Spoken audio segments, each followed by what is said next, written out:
On March 27th, 2023, Nashville woke up to just another Monday. Parents were doing the usual morning rush, packing lunches, finding lost shoes, reminding kids to grab their backpacks. Teachers were heading to work early, setting up classrooms, writing the day's lessons on the board. Coffee was brewing. Everything felt completely normal. The Covenant School was a small private Christian school in the Green Hills neighborhood, the kind of place where everyone knew each other, where teachers greeted kids by name at the door every morning, where parents never thought twice about dropping their children off. That morning was no different. Kids walked through those doors with backpacks bouncing on their backs. Some were still half asleep. Others were chatting with friends about weekend plans. Teachers were preparing for the day ahead. Just another Monday. But at 10:13 in the morning, everything changed.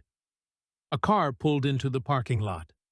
Someone got out, heavily armed, and walked toward the building. There was no commotion yet. No screaming. The person shot through the glass doors to get inside. The sound of shattering glass echoed through the hallways, and suddenly everyone knew. This was real. Teachers heard the gunshots and immediately went into action. They locked doors, moved children into corners, whispered for everyone to stay quiet, stay calm. Some used their own bodies to shield students. The shooter moved through the building, room to room, firing repeatedly. Children were crying. Teachers were shaking but trying to stay strong. In those horrifying minutes, 6 lives were lost. 3 of them were just 9 years old. Evelyn Deekhouse, William Kinney, and Hallie Scruggs. Kids who had walked into school that morning thinking about recess and lunch. Kids who would never walk back out. The other 3 were adults who had dedicated their lives to education.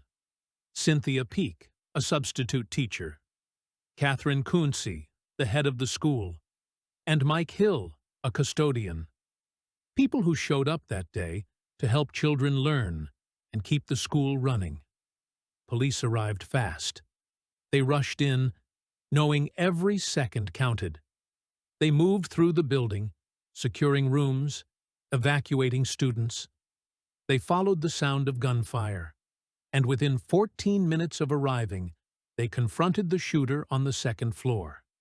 The threat was over. But the damage was already done.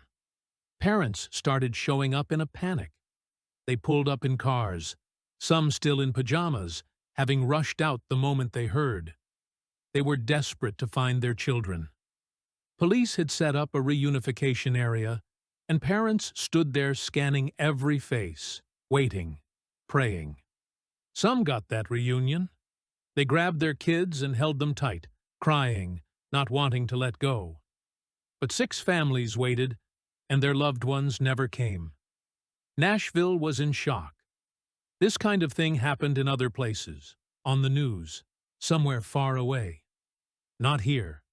Not in a small school where everyone knew everyone. Not to 9-year-olds. But what made it even more disturbing was what came out afterward. The shooter had planned this. There were detailed maps of the school, surveillance footage, a manifesto. This wasn't random or impulsive. This was calculated. And that realization was chilling.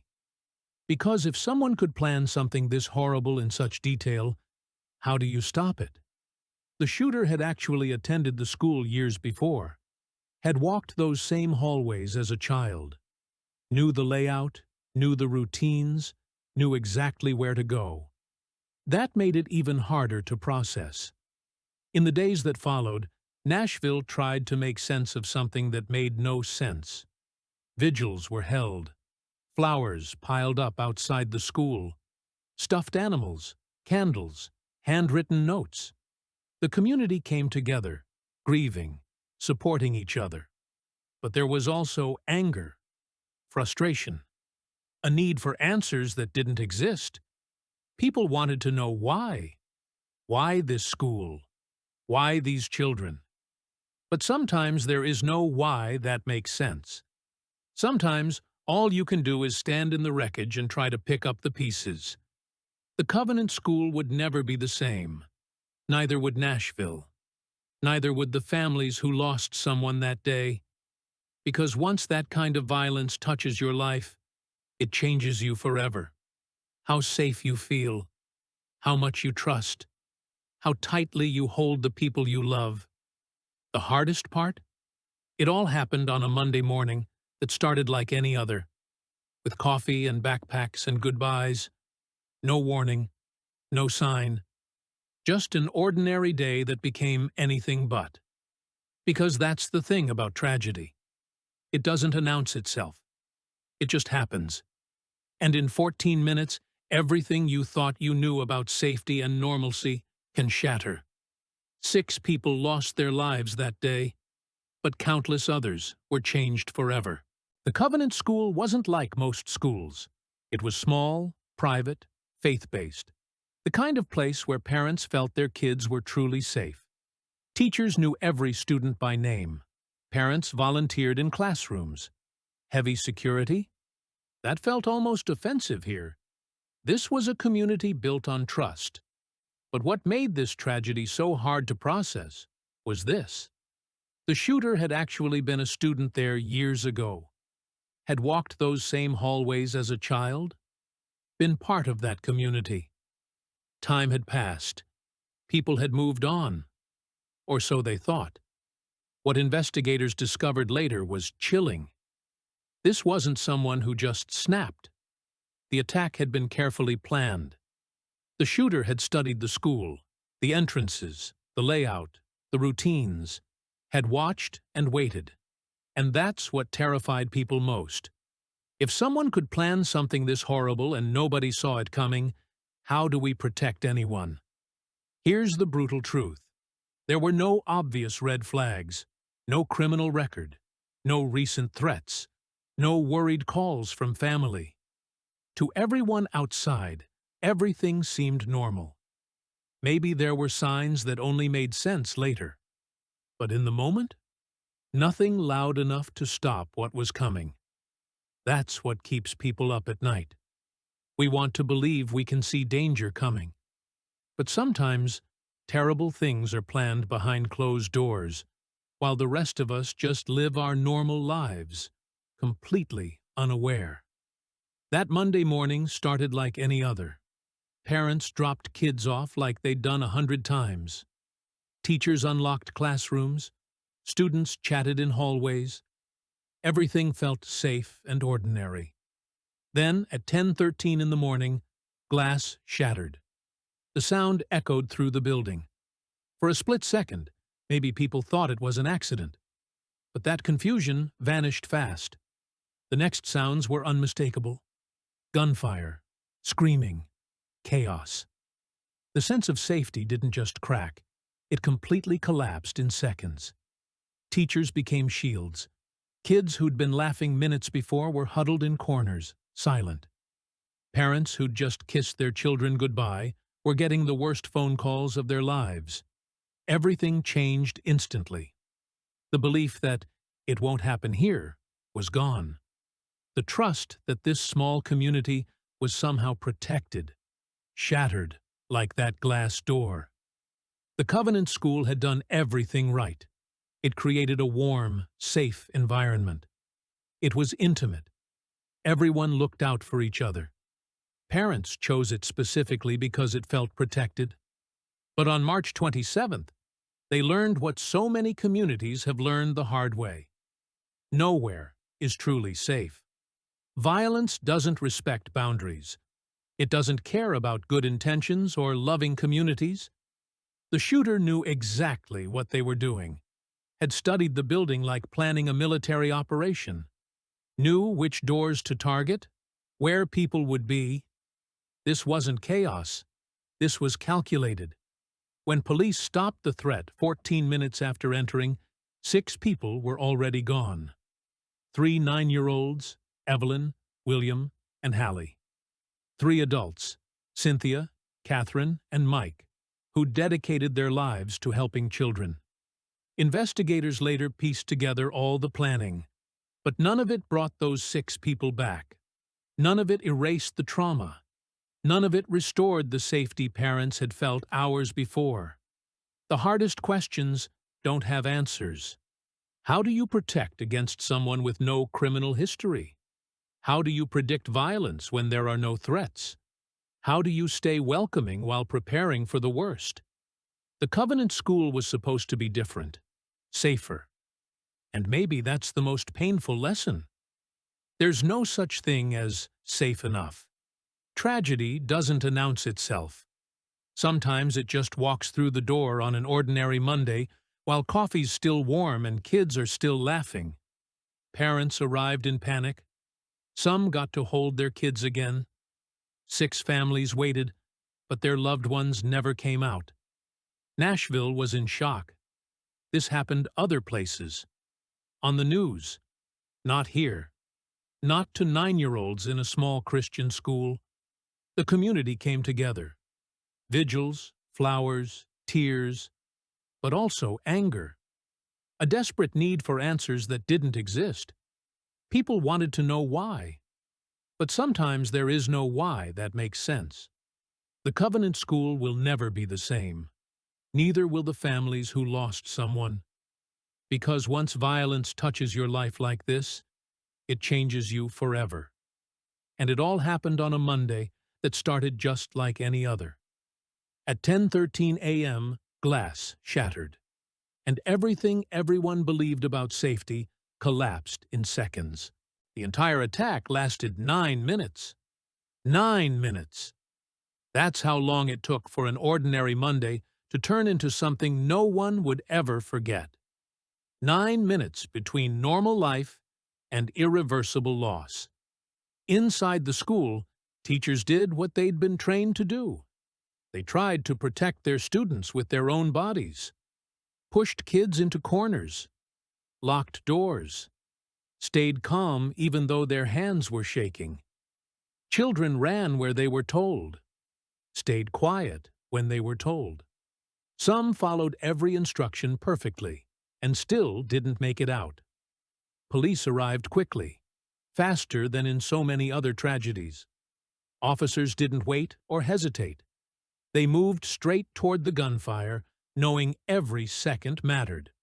They went through that building with one goal: stop the threat, save lives.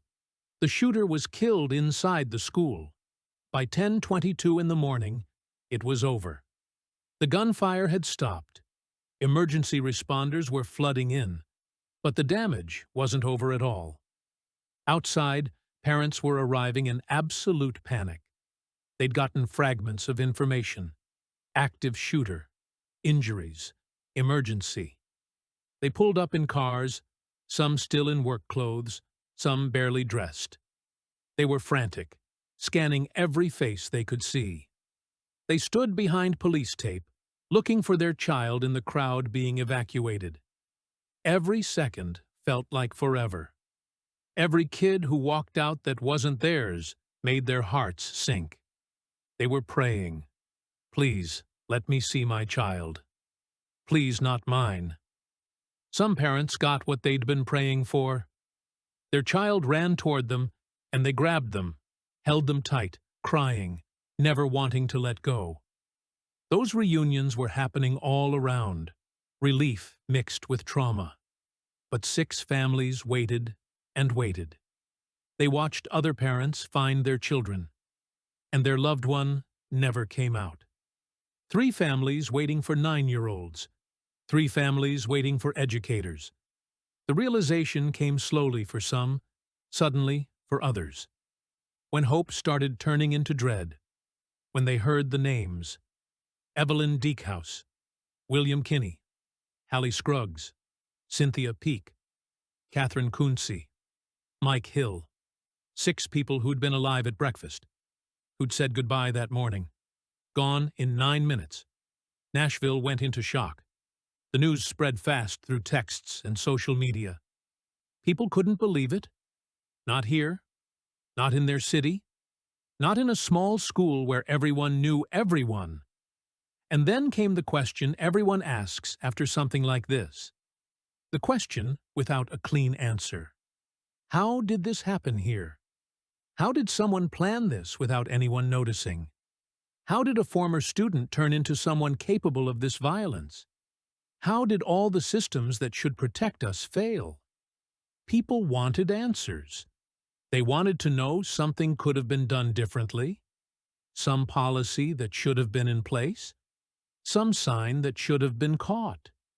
Because if there's a reason, maybe we can fix it. Maybe we can prevent the next one. But the truth is messier. Sometimes there isn't one clear failure. Sometimes evil plans itself quietly. Sometimes people hide their intentions well. Sometimes tragedy happens despite everyone's best efforts. And that's the answer nobody wants. Because it means we're not as in control as we'd like to believe. It means our children aren't as safe as we need them to be. It means nowhere is truly protected. 9 minutes changed everything. For the families who lost someone, obviously, but also for every parent in Nashville who dropped their kid off at school the next day with a knot in their stomach. For every teacher who now looks at their door differently. For every person who realized that "it won't happen here" is just something we tell ourselves, not the truth. The Covenant School would eventually reopen. Life would go on because it has to. But it would never be the same. The innocence was gone. The automatic trust was broken. And 6 families would forever be missing someone at the dinner table. All because of 9 minutes on a Monday morning that started just like any other. In the days that followed, the story was everywhere. National news covered it constantly. Social media exploded with reactions. And like always, after something like this, the debates started immediately. People argued about guns, about mental health, about school security, about whether there were warning signs that got missed. Everyone had an opinion about what should have been done, what needs to change, whose fault it was. But beneath all the politics and the arguing, there was something more uncomfortable that people didn't want to face. The shooter wasn't a stranger, wasn't some criminal mastermind, wasn't a shadowy figure hiding in plain sight. They were someone people had once known, someone who had walked those hallways as a student years ago, someone who had sat in those same classrooms, learned from some of those same teachers, been part of that community. And that realization hit hard. Because it's one thing when violence comes from outside, when it's a stranger with no connection. That's terrifying, but at least it makes some kind of sense. Random evil exists in the world. But this was different. This was someone who had been part of the fabric of that school. Someone who knew the layout not from studying blueprints, but from lived memory. Someone who understood the rhythms and routines because they'd once followed them too. It forced an uncomfortable truth that people didn't want to accept. Danger doesn't always announce itself. Sometimes it doesn't come from outside at all. Sometimes it returns quietly, carrying years of resentment, pain, and plans that no one can see. How do you protect against that? How do you guard against someone who already knows everything about your space, your schedule, your vulnerabilities? How do you recognize when a former student, a former member of your community, has turned into a threat? There are no easy answers. And that's what made this so terrifying for communities across America. Suddenly, schools everywhere looked different. Parents who had felt comfortable with their school choices started second-guessing. Teachers who had always felt safe in their classrooms started noticing things they'd never thought about before. Sight lines, door locks, exit routes. Parents hugged their kids longer at drop-off, held on just a few extra seconds before letting go. Teachers checked their classroom locks twice, made sure they knew exactly where the nearest exit was, thought through scenarios they'd never wanted to imagine. Normal no longer felt guaranteed, because the Covenant School had done everything right. It was small, close-knit, faith-based, the kind of place parents specifically chose because it felt safer. And it still happened.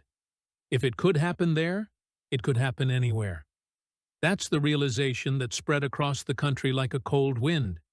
There is no perfect security system, no foolproof way to screen out every possible threat, no amount of preparation that guarantees safety. School used to be the place kids went to learn, to grow, to be kids. But now, every parent sending their child through those doors carries a tiny thread of fear they can't shake. Every teacher standing in front of a classroom knows they might one day have to make impossible choices. Every student practices lockdown drills and knows, even if they don't say it out loud, what those drills are really for. The Covenant School shooting didn't just take 6 lives that day. It took something from every parent, every teacher, every child who heard about it. It took a piece of the innocence we all want to believe still exists. The belief that some places are sacred, protected, untouchable.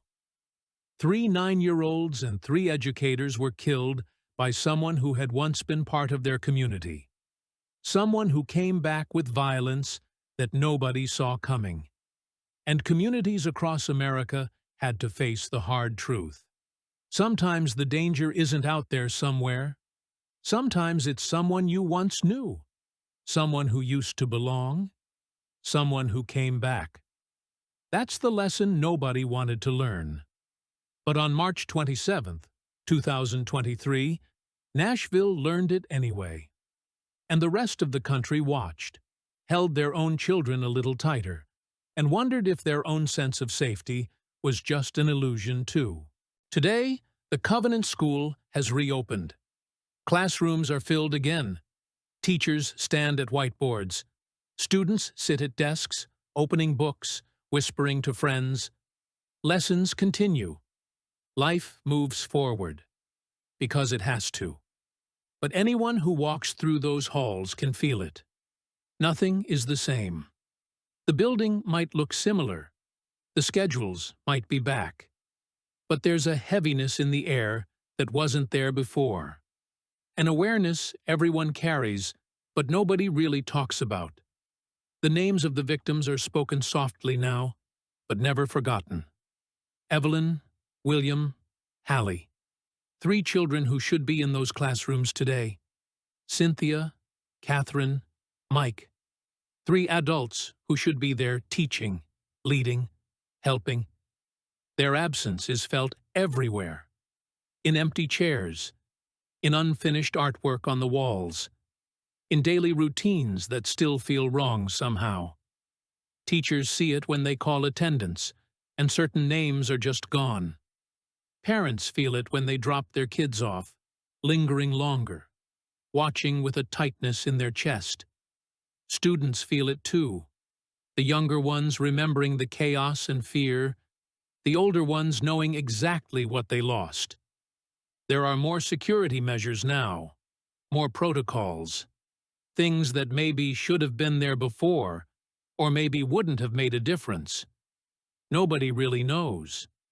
But they're there now because doing something feels better than nothing. This story isn't just about a shooting, though. It's bigger than one tragic day. It's about a truth people don't want to face, but can't avoid anymore. Safety is something we believe in, until the moment it disappears. We build our lives assuming certain places are protected, that schools are safe, that our communities are secure, that people we know won't hurt us. We need these beliefs to function, to send kids to school without panic, to live normal lives. But March 27th shattered that belief for Nashville, and reminded the rest of the country, safety is more fragile than we want to admit. The Covenant School did everything right. Small classes, tight community, faith-based values, designed specifically to keep children safe. And it still happened? That's devastating. Not because they failed, but because even when you do everything right, tragedy can still walk through the door. And here's what really keeps people awake. Sometimes the most devastating events don't come from obvious monsters. They don't come from strangers. They come from people who once seemed just like everyone else. The shooter had been a student there, had walked those hallways as a child, had been part of that community. What happened between then and now? What turned them into someone capable of this? Those questions don't have complete answers, and that's terrifying, because we can't always see it coming, can't always identify who might become dangerous, can't always prevent tragedy through better awareness or stricter security. Sometimes evil hides behind familiar faces. Sometimes pain transforms into rage so quietly nobody notices until it's too late. Sometimes the person who seems fine is planning something horrible. The Covenant School community is trying to heal, supporting each other, honoring memories, attempting to reclaim normalcy, while knowing normal will never be what it was. But they're living with hard knowledge. Someone who'd once been part of their community came back to destroy it. The danger didn't come from outside, but from within their own history. Other schools are watching, other communities learning, parents everywhere holding their children tighter, wondering if their own security is built on hope rather than reality. Because if it happened at the Covenant School, small, close-knit, doing everything right, it can happen anywhere. That's the uncomfortable truth nobody wants to accept, but everyone now understands better. Safety isn't guaranteed. Community isn't protection. And sometimes the most devastating betrayals come from places we least expect. The Covenant School is open again. Life continues. But 6 chairs remain empty. And Nashville will never forget the 9 minutes that changed everything on an ordinary Monday morning that turned into something no one will ever forget.